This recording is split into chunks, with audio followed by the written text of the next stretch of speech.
ఆడపిల్ల పార్ట్ 2 రచయిత అతీనా గారు. ఇక స్టోరీలోకి వెళితే, ఇంటికి వెళ్ళాక అమ్మ పిలుస్తున్నా కూడా వినిపించుకోక తిన్నగా నా రూంలోకి వెళ్ళిపోయాను. డ్రెస్ మార్చుకొని బెడ్ మీద పడుకుండిపోయాను. కానీ నా ఆలోచనలు మాత్రం నన్ను వీడిపోవడం లేదు. ఎందుకు అరుణ్? ఎందుకు మీకు నేనంటే అంత ఇష్టం? నన్ను మీలా ఇంతవరకు ఎవరూ ప్రేమించలేదు. ఇకపై ప్రేమించరు కూడా. ఇంత జరిగింది అని చెప్పినా మీరు నన్ను వదులుకోవడానికి ఇష్టపడటం లేదు. నన్నే కోరుకుంటున్నారు. కనీసం బయటికి కూడా తెలియనివ్వడం లేదు. ఏమిచ్చి మీ రుణం నేను తీర్చుకోగలను అరుణ్ అని ఆలోచిస్తూనే నిద్రలోకి జారుకున్నాను. కాసేపటికి నిద్రలో కళ్ళ ముందు ఏవేవో కనిపిస్తున్నాయి. జరిగిందంతా కళ్ళ ముందు కనిపిస్తుంటే కంటి కొసల నుండి కన్నీరు జారుతున్నాయి. నేను గింజుకుంటున్నా వాడు విడిచిపెట్టడం లేదు. మొహానికి మాస్క్ కట్టుకోవడంతో వాడి మొహం కూడా కనిపించడం లేదు. ఒక చేత్తో మందు బాటిల్ పట్టుకున్నాడు. ఇంకొక చేత్తో నా జుట్టును పట్టుకుని లాక్కెళ్తున్నాడు. నేను వదలమని ఎంత ప్రాధేయపడుతున్నా వాడు వదలలేదు. ఒక్కసారిగా గట్టిగా లాగాడు. దాంతో ముళ్ళతొప్పల్లోకి విసిరికొట్టబడ్డాను. దొర్లుతూ వెళ్ళడం వల్ల ముళ్ళన్నీ గుచ్చుకున్నాయి. అప్పటికి కానీ ముఖానికి కట్టుకున్న స్కార్ఫ్ తీశాను. మెల్లిగా ముళ్ళల్లో నుండి లేవడానికి ప్రయత్నిస్తున్నాను. ఇంతలో ఎదురుగా వచ్చి నిలబడి మందు బాటిల్ పైకెత్తి తాగుతున్నాడు. అక్కడ లైట్ అన్నది లేకపోవడంతో ఫేస్ సరిగ్గా కనిపించడం లేదు. వెనుక నుండి దూరంగా పడిపోయిన నా స్కూటీ లైట్ కొంచెం కొంచెంగా కనిపిస్తుంది. ఆ వెలుగులోనే వాడి నుంచి తప్పించుకోవాలని లేవబోయాను. వాడు బాటిల్ ఖాళీ చేసి ఆ బాటిల్ తీసి నా తలపై బలంగా కొట్టాడు. నేను భయంగా నా చేతిని అడ్డు పెట్టడంతో ఆ దెబ్బ నా అరచేతికి తగిలింది. రక్తం కారుతూనే ఉంది. ఏడుస్తున్నాను. ఆ చేతులతోనే దండం పెట్టాను. 4 రోజుల్లో నా పెళ్ళుంది. నన్ను వదిలేయ్ ప్లీజ్ అంటూ బతిమాలుతున్నా. వాడు నా భుజాన్ని గట్టిగా తోశాడు. నేను వెల్లికలా పడిపోయాను. నా మీద విరుచుకుపడడం మొదలుపెట్టాడు. నేను ఎంత ప్రయత్నించినా ఒంటి మీద గాయాలతో 2 రోజులుగా తిండి లేకపోవడంతో ఎదిరించలేకపోతున్నాను. నా చేతికి గుచ్చిన గాజు పెంకును తీసి వాడి పొట్టలో పొడిచాను. నా బలాన్నంతా కూడబెట్టుకొని. కానీ గాజు లోపలికి వెళ్ళకుండా వాడు నా చేతిని పట్టేసుకున్నాడు. దాంతో అది కొద్ది వరకు మాత్రమే దిగి రక్తం కారింది. నన్నే పొడవాలని చూస్తావా అంటూ చేతిని విసిరికొట్టి మృగంలా మీద పడ్డాడు. శక్తినంతా కూడబెట్టి ఎదిరిస్తున్న వాడి పైశాచికత్వం ముందు నా బలం పూచిక పుల్లలా మారి నా జీవితం వాడి వలన నాశనమైపోయింది. నరకం అంటే ఏంటో చూపించాడు. ఇంతకన్నా చచ్చిపోయినా బాగుండేదనిపించింది నాకు. కళ్ళ ముందు జీవితం ఒక్కసారే గుర్తుకు వచ్చింది. ఇల్లు, అమ్మ, నాన్న, తమ్ముడు, లావణ్య, అరుణ్ గారి పరిచయం, ఆయన సపోర్ట్, పెళ్ళి, ఆయనతో ప్లాన్ చేసుకున్న జీవితం అంతా గుర్తుకు వచ్చింది. ఈ రోజుతో అన్నీ ముగిసిపోతున్నాయని ఏడుస్తూనే కళ్ళు మూసుకున్నాను. వాడి పైశాచికత్వం పూర్తవగానే నా పై నుండి లేచాడు. కళ్ళు తెరవడానికి కూడా సహకరించడం లేదు నా బాడీ. కానీ ఏవో సౌండ్స్ వినిపిస్తున్నాయి. ఎవరో నా పేరు పలుకుతున్నారు. తెలిసిన గొంతే అయినా గుర్తుపట్టలేకపోతున్నా. ఇంకాసేపటికి మ్యూజిక్ వినిపిస్తుంది. అది నాకు తెలిసినదే. అంటే ఎవరో నాకు తెలిసిన వాళ్ళు ఇక్కడ ఎవరు ఎవరు?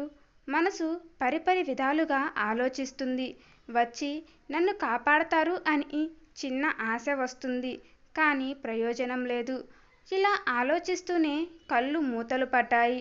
కానీ మ్యూజిక్ మాత్రం నా చెవుల్లో ఇంకా మ్రోగుతూనే ఉంది. అలా నిద్రలో కలవరిస్తూ లేచాను.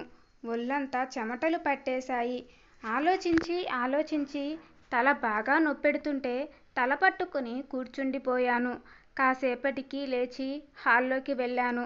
అప్పటికే అందరూ ఎవరి పనుల్లో వారు బిజీగా ఉన్నారేమో. ఎవరూ కనిపించలేదు. కానీ మాటలు వినిపిస్తున్నాయి. పెళ్లి పనులు జరుగుతున్నాయి. వాటి గురించేమో అనుకుని నేను కూడా పెద్దగా పట్టించుకోలేదు. కిచెన్లోకి వెళ్ళి వాటర్ తెచ్చుకున్నా. 2 డేస్ నుండి సరిగ్గా ఫుడ్ లేనందువల్లేమో కళ్ళు బాగా తిరిగాయి. ప్లేట్లో ఫుడ్ పెట్టుకొని తినేసి వచ్చా రూమ్కి. కలలో వినిపించిన మ్యూజిక్ పదే పదే గుర్తుకు వస్తుంది. అప్పుడు నా పేరు ఎవరో పిలిచారు. కానీ ఎవరన్నది తెలియడం లేదు. ఎవరు? ఎంత ఆలోచించినా అంతు చిక్కడం లేదు. ఆలోచిస్తూనే మళ్ళీ నిద్రలోకి జారుకున్నా. పొద్దున లేచి రెడీ అవుతున్నా. కిందికి వెళ్ళేటప్పటికి అందరూ ఎవరి పనుల్లో వాళ్ళు బిజీగా ఉన్నారు. నాన్న ఎవరితోనో మాట్లాడుతున్నారు. కిచెన్లో అమ్మ వంట చూసుకుంటుంది. తమ్ముడు కూర్చొని పబ్జీ ఆడుతున్నాడు. నేను కిందికి రావడం చూసి నాన్న ఏంటి అని అడిగారు. కొంచెం భయంగానే హాస్పిటల్కి అన్నాను. ఇప్పుడెందుకు అని వాయిస్లో బేస్ పెంచారు. ఫ్రెండ్స్ని కొంతమందిని పిలవాలి. రే రాహుల్, అక్కతో పాటు వెళ్ళు అని చెప్పి నా దగ్గరికి వచ్చారు. నాన్న కళ్ళల్లో కోపం కొట్టొచ్చినట్టు కనపడుతుంది. ఇకనైనా తిరగడాలు తగ్గించు. రేపు పూజ ఉంది. నువ్వు అరుణ్ బాబు కలిసి చెయ్యాలి. ఇంకా 3 రోజుల్లో పెళ్ళి. అది గుర్తుంచుకొని ప్రవర్తించు. పెళ్ళి వరకు మాకు ఎటువంటి తలనొప్పులు తీసుకురాకు. అర్థమైందా అన్నారు. సరే అంటూ తలూపాను. ఇలాంటి వార్నింగ్లు నాకేమీ కొత్త కాదు. చిన్నప్పటి నుండి అలవాటైపోయాయి. సో ఆ ఆలోచనల నుండి ఫాస్ట్గా మూవ్ అయిపోయాను. బయటకు దారి తీశాను. నా వెనకాల మా తమ్ముడు కూడా వచ్చాడు. స్కూటీ పాడవడంతో వాడి బండిపైనే స్టార్ట్ అయ్యి హాస్పిటల్కి వెళ్ళాను. హాస్పిటల్ రాగానే బైక్ ఆపాడు. దిగి నేను లోపలికి వెళ్ళబోతున్నప్పుడు వాడు పిలిచాడు. ఏంటి అన్నట్టు చూశా. ఎక్కువసేపు సోది వెయ్యకుండా పని చూసుకొని నోరు మూసుకొని రా, ఇంటికి త్వరగా వెళ్ళాలి అని కొంచెం పొగరుగా చెప్పి వెళ్ళాడు. సరే అన్నట్లు తలూపి లోపలికి వెళ్ళిపోయాను. నీ సొమ్మేం పోతుంది అక్కా అని కొంచెం మర్యాదగా మాట్లాడడానికి. ఎంతైనా ఇంట్లో పేరెంట్స్ ఆడపిల్లని అని తక్కువగా చేసి చూస్తే వెధవ. వీడికి బుద్ధి ఏమైంది? అయినా వీడిని అనుకుని ఏం లాభం? ఎలాంటి చెట్టుకి అలాంటి పండ్లే కాస్తాయి. ఇంట్లో అమ్మానాన్నల దగ్గర నుండి లేని ప్రేమ తోడబుట్టిన వాడి దగ్గర నుండి ఎక్స్పెక్ట్ అని నాకు నేనే సర్ది చెప్పుకున్నా. కానీ మనసులో బాధ తొలిచేస్తుంది. ఏ ఆడపిల్లకు అయినా కష్టం వస్తే అన్నకో లేక తమ్ముడికో చెప్పుకొని సపోర్టుగా సెక్యూరిటీగా ఫీల్ అవుతారు. కానీ నాకేం దరిద్రమో, ఎటు చూసినా నన్ను అనేవాళ్లే కానీ నా గురించి పట్టించుకునేవాళ్ళు లేరు. ఇలా పరిపరి విధాలా ఆలోచిస్తూనే మా రూమ్కి వెళ్ళాను. కళ్ళు తుడుచుకొని లోపలికి వెళ్ళాను. వెళ్ళగానే లావణ్య ఎదురుగా వచ్చింది. షిఫ్ట్ అయిపోయినట్టుంది. రూమ్లో రెస్ట్ తీసుకుంటుంది. ఏంటి పెళ్లి కూతురా ఇలా వచ్చావ్ అంది తలెత్తకుండానే. తలెత్తి చూసి ద్రాక్ష ఏంటి ఇవి, వంటి నిండా గాయాలు ఏంటి అని కంగారుగా అడుగుతుంది. దాచుకున్న దుఃఖాన్ని అంతా ఒక్కసారి బయటకు కక్కేలా ఏడుస్తున్న లావణ్యని పట్టుకొని, ఎందుకు ఏడుస్తున్నావు? ఏమైంది చెప్పు ద్రాక్ష, నాకు భయంగా ఉంది అని అడుగుతుంది. తనకి నిజం మొత్తం చెప్పేశాను. రాత్రి జరిగింది అరుణ్కి చెప్పడం, అరుణ్ ఒప్పుకోవడం, అంతేగాక ఎవరికీ చెప్పొద్దు అని నాతో చెప్పడం మొత్తం చెప్పేశాను. లావణ్య నా మాటలు వింటుంది కానీ కళ్ళ నుండి ధార బయటకు వస్తూనే ఉంది. ఆ బాధ ఎలా భరించావ్?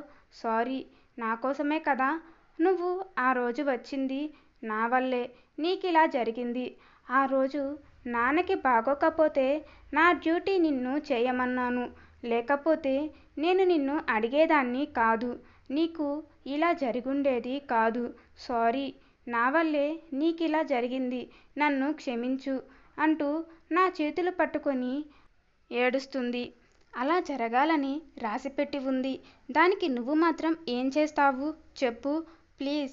అది నీ వల్లనే అని బాధపడకు అని ఏడుస్తూనే ఉన్నాం ఇద్దరం. అరుణ్ మంచోడు కాబట్టి సరిపోయింది. నిన్ను అర్థం చేసుకున్నాడు. లేదంటే అరుణ్ ప్లేస్లో ఇంకెవరు ఉన్నా నీ పరిస్థితి తలుచుకుంటేనే భయమేస్తుంది. అసలే మీ ఇంట్లో వాళ్ళు ఆడపిల్లని తక్కువగా చూస్తారు. ఇలా జరిగింది అని తెలిస్తే నువ్వు చేస్తున్న జాబ్ కూడా మానిపించేస్తారు. ఈ కొంత ఫ్రీడమ్ కూడా ఇవ్వరు. అరుణ్ నా లైఫ్లో ఉన్నాడు కాబట్టే నేను ఇంకా ప్రాణాలతో ఉన్నాను. లేదంటే ఎప్పుడో ఈ లోకం విడిచిపెట్టి వెళ్ళిపోవలసింది. లావణ్య నేను చెప్పేది విని మౌనంగా ఉంది. ఏం మాట్లాడలేకపోతుంది. దానివల్లనే ఇలా జరిగింది అని చాలా ఫీల్ అవుతుంది. లావణ్య అన్నాను నేను. ఏంటి అన్నట్టు కళ్ళెత్తి చూసింది. నేను ఒక నిర్ణయం తీసుకున్నాను. కాసేపటికి రాహుల్కి కాల్ చేసి ఇంటికి వెళ్ళిపోమ్మని, నన్ను లావణ్య డ్రాప్ చేస్తుందని చెప్పాను. ఒక పెద్ద బిల్డింగ్, కమిషనర్ ఆఫీస్ అని ఒక పెద్ద బోర్డు ఉంది. నేను లావణ్య లోపలికి వెళ్తున్నాము.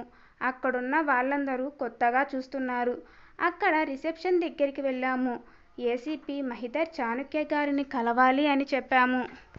10 నిమిషాలు వెయిట్ చేయండి సార్, మీటింగ్లో ఉన్నారు అని చెప్పింది.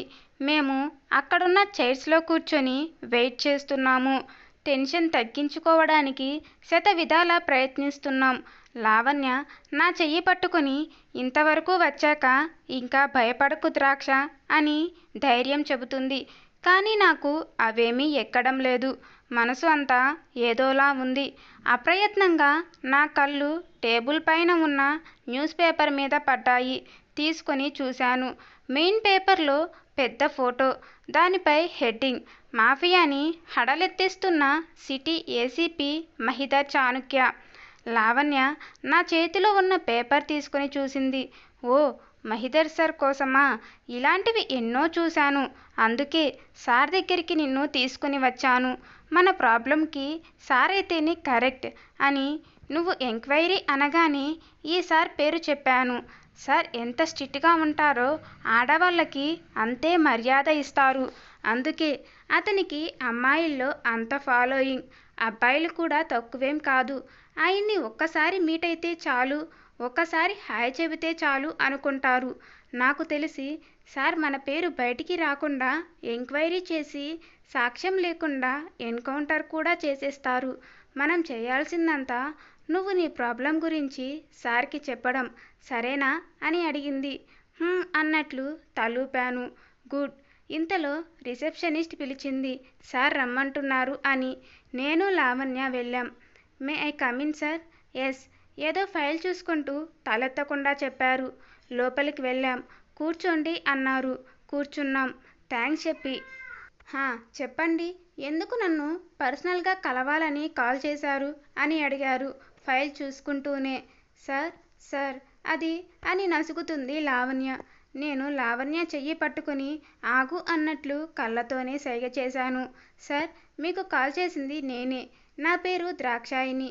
నేను ఇక్కడే హాస్పిటల్లో స్టాఫ్ నర్సుగా వర్క్ చేస్తున్నానని చెప్పాను. సార్ హాస్పిటల్ పేరు చెప్పగానే తలెత్తి నన్ను చూశారు. ఎందుకు అలా చూశారో అర్థం కాలేదు. కానీ కొంచెం సేపు అలా చూసి ఫైల్ పక్కన పెట్టి నా కళ్ళల్లోకి చూస్తూ చెప్పమన్నట్టు కళ్ళార్పారు. నేను కంటిన్యూ చేశా. నిన్న నైటు నేను డ్యూటీ నుండి ఇంటికి వస్తున్నా. దారిలో ఒకరు నన్ను అంటూ తలదించేసి ఆగిపోయా. చెప్పాలనుకున్నా చెప్పలేకపోయా. చేతులు కాళ్ళు వణుకుతున్నాయి.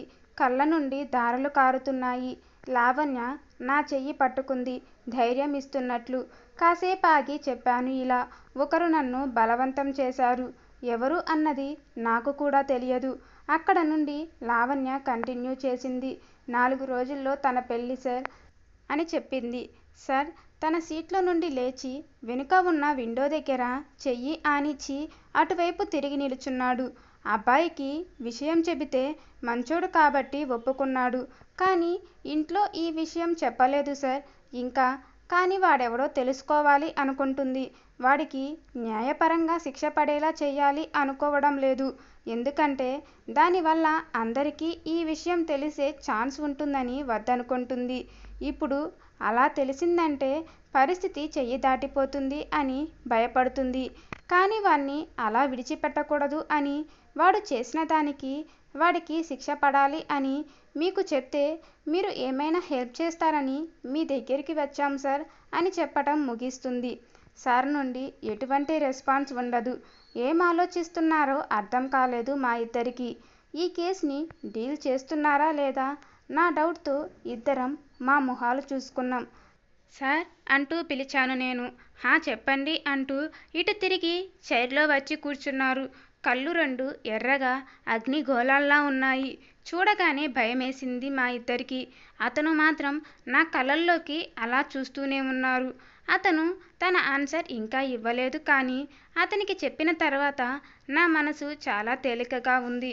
అతను నా కళ్ళల్లోకి చూస్తూ ఉంటే నాకంటూ ఇంకా ఏం కాదు అన్న భరోసా ఇస్తున్నట్టే ఉంది.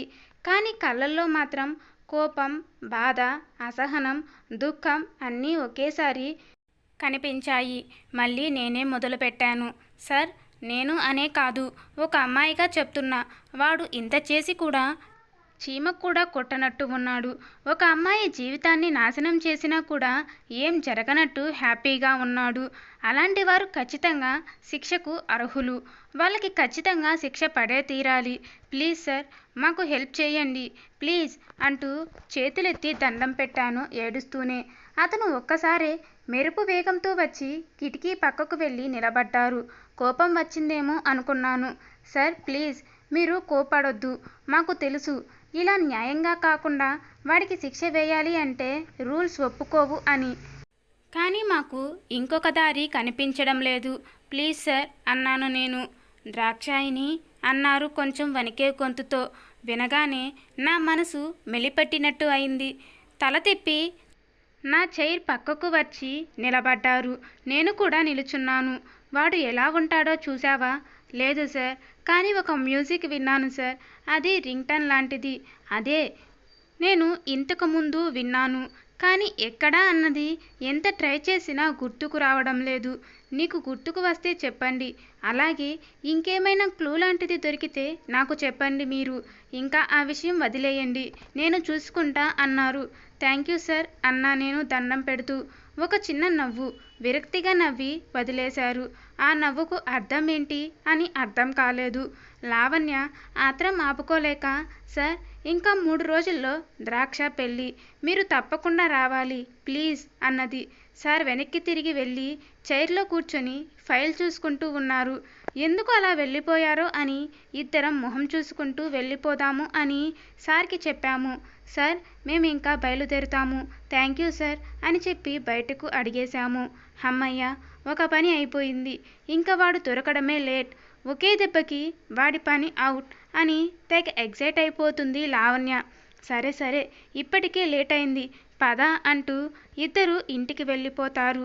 ద్రాక్ష, లావణ్య ఏసీపీ మహిధర్ చాణుక్యని కలిశాక తిరిగి ఇంటికి వెళ్ళిపోయారు. ఏసీపీ తన క్యాబిన్లో చైర్లో కూర్చుని వెనక్కి వాలి కళ్ళు మూసుకుంటాడు. గుండె అంతా భారంగా ఉంటుంది. అది కళ్ళ చివరి నుండి బయటకు వస్తుంటుంది. కాసేపటికి ఎవరో కలవడానికి వస్తే కళ్ళు తుడుచుకొని వాళ్ళతో మాట్లాడతారు. లావణ్య ద్రాక్షని ఇంటి దగ్గర డ్రాప్ చేస్తుంది. ద్రాక్ష, ఇంకా ఎక్కువ ఆలోచించకు, సార్కి చెప్పావు కదా, ఇంకా ఆయనే చూసుకుంటారు. ఈ విషయం అరుణ్ గారికి చెప్పాలనుకుంటున్నావా? లేదు. ఎందుకు? చెప్తే ఆయన కూడా హెల్ప్ చేస్తారు కదా. ఆయనే చెప్పారు ఎవరికీ చెప్పొద్దు అని. అలా చెప్తే నాకు ఇలా జరిగింది అన్న విషయం బయటికి వస్తుంది. ఎలా బయటికి వచ్చినా అది మా 2 కుటుంబాలకు మంచిది కాదు అని అనుకుంటున్నారు. ఆయన లైఫ్లో నేను ఉండాలి అనుకుంటున్నారు. బయటకు తెలిస్తే అది ఎప్పటికీ జరగదు. ఎవరికీ చెప్పొద్దు అని మాట తీసుకున్నారు. సరేలేవే, నేను చెప్పాల్సింది చెప్పాను. అయినా ఆ తర్వాత తెలిస్తే అప్పుడేం చేస్తావు? నిజమే, అందుకే సమయం చూసుకుని నేనే చెప్తాను, కానీ ముందు వాడెవడో తెలియాలి కదా. తెలిసి నేను అనుకున్నది చేశాక అప్పుడు చెప్తా. సరే, నీ ఇష్టం, బాయ్ అని చెప్పి వెళ్ళిపోయింది. బాయ్ అని చెప్పి లోపలికి వెళ్ళిపోయింది ద్రాక్ష. లోపలికి వెళ్ళేటప్పటికి చుట్టాలు అంతా వచ్చి ఉంటారు. ఇల్లంతా కోలాహలంగా ఉంది. ద్రాక్షని చూసి పలకరిస్తారు. ద్రాక్ష కూడా వాళ్ళని చూసి పలకరించి తన రూమ్కి వెళ్ళిపోతుంది. రూమ్లోకి వెళ్ళి జర్నీ వల్ల అలసిపోవడంతో బెడ్ మీద అలానే పడుకుండిపోతుంది. కలలో మళ్ళీ ఆ సీన్ గుర్తుకు వస్తుంది. మళ్ళీ ఏవేవో సౌండ్స్ వస్తుంటాయి. కానీ ఈసారి మాత్రం ఆ సౌండ్ ఏంటి అన్నది నెమ్మదిగా తెలుస్తుంది. అది ఎక్కడో విన్నట్టు అనిపిస్తుంది, కానీ ఎక్కడా అన్నది తెలియడం లేదు. లేచి కూర్చుంటుంది. తల అంతా తిరిగేస్తుంది. లేచి షవర్ కిందకి వెళ్ళి నిలబడి ఆలోచిస్తుంది. బయటికి వచ్చి లావణ్యకు కాల్ చేసి ఇంటికి రమ్మని చెబుతుంది. రెడీ అయ్యి కిందికి వెళ్ళగానే తెలిసిన వాళ్ళు కొంతమంది పెళ్ళికి వచ్చిన వాళ్ళు పలకరిస్తారు. కొంతమంది పెళ్ళి అని విష్ చేస్తూనే కొంతమంది యాక్సిడెంట్ అని సంతాపం చూపిస్తారు. వాళ్ళతో నవ్వుతూ మాట్లాడుతూనే ఇల్లంతా చూస్తుంది. అందరూ ఎవరి పనుల్లో వాళ్ళు బిజీగా ఉన్నారు. తనతో మాట్లాడుతున్న వాళ్ళు ఒక్కొక్కరిగా వాళ్ళ పనులకు వెళ్ళిపోతుంటారు. తను కూడా లేచి వెళ్తూ ఉంది. తిరిగి రూమ్కి తన వెనకాలే లావణ్య కూడా వస్తుంది. ద్రాక్ష, ఏంటి రమ్మన్నావు అంటూ వచ్చింది రూమ్లోకి. హా లావణ్య, వచ్చావా? కూర్చో. నీకు ఒక విషయం చెప్పాలి. నేను చెప్పా కదా, నాకు ఒక మ్యూజిక్ వినిపిస్తుంది కలలో, ఆ రోజు విన్నది అని. హా, చెప్పావుగా. అది ఎవరిదో తెలిసిందా అని అడుగుతుంది ఎగ్జైట్గా. లేదే, కానీ ఆ మ్యూజిక్ని గుర్తుపట్టగలను. అది ఒక వయోలిన్ మ్యూజిక్ అండ్ అది కూడా ప్రైవేట్ మ్యూజికే అనిపిస్తుంది. ఎందుకంటే ఇంతవరకు నేను దాన్ని ఎక్కడా కూడా వినలేదు. సరే మరి, నువ్వు ఆ మ్యూజిక్ ఎవరిదో ఎలా కనిపెడతావు? నాకు అదే అర్థం కావడం లేదు. మరి తర్వాత ఏం జరిగింది? ద్రాక్షాయణి ఆ మ్యూజిక్ని గుర్తుపట్టి తన జీవితాన్ని నాశనం చేసిన వ్యక్తిని కనిపెట్టగలుగుతుందా? లేదా ఏసీపీ మహిధర్ చాణక్య ఎందుకు అలా బాధగా ఉన్నాడు? ఇవన్నీ మనం నెక్స్ట్ పార్ట్లో తెలుసుకుందాం. దానికంటే ముందుగా మీరు నా ఛానల్ను ఫస్ట్ టైం చూస్తున్నట్లయితే తప్పకుండా సబ్స్క్రైబ్ చేసి పక్కనే ఉన్న బెల్ ఐకాన్పై ప్రెస్ చేయండి. అలాగే ఈ స్టోరీ ఎలా అనిపించిందో లైక్ చేసి కామెంట్ చేయడం మర్చిపోకండి. Thank you for watching.